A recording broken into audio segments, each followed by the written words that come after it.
இந்தியாவின் கிராமத்தின் மையத்தில் தூபத்தின் வாசனை மற்றும் புதிய மண்ணின் வாசனை காற்றை நிரப்பியது. காளியின் குடியிருப்பாளர்கள் மீது ஒரு முன்னறிவிப்பு உணர்வு குடியேறியது. பாரம்பரியமும் நம்பிக்கையும் அன்றாட வாழ்வில் பின்னிப் பிணைந்த இடமாக இருந்தது.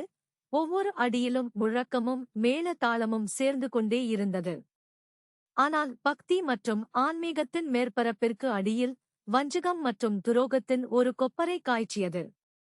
ஒரு காலத்தில் ஆன்மீக அறிவொளியை நாடிய கிராம மக்கள் இப்போது அவநம்பிக்கை மற்றும் வெறுப்பின் விதைகளால் துண்டு துண்டாகியுள்ளனர்.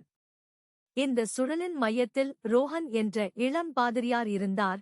காளி தேவிக்கான அவரது அசைக்க முடியாத அர்ப்பணிப்பு அவரது சமூகத்தின் மரியாதையையும் பாராட்டையும் பெற்றுள்ளது. இருப்பினும் காலப்போக்கில் ஊழல் மற்றும் மோசடி பற்றிய கிசுகிசுக்கள் பரவத் தொடங்கின. ரோஹனின் நற்பேரின் மீது நிழல் படிந்தது.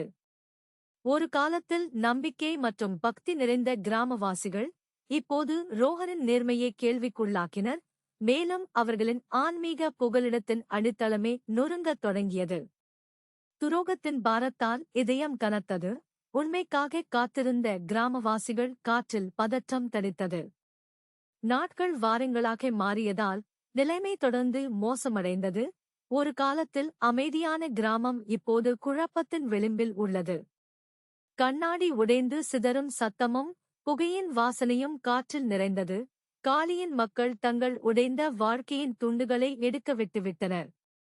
அவர்கள் இடிபாடுகளுக்கு மத்தியில் நின்றபோது உண்மையான பயங்கரம் தாங்கள் கண்ட அழிவு அல்ல, ஆனால் ரோஹன் அவர்கள் நினைத்த மாதிரி இல்லை என்பதை உணர்ந்தார்கள். ஏனென்றால் அவர் உண்மையில் ஒரு பிரிட்டிஷ் மானுடவியலாளர்.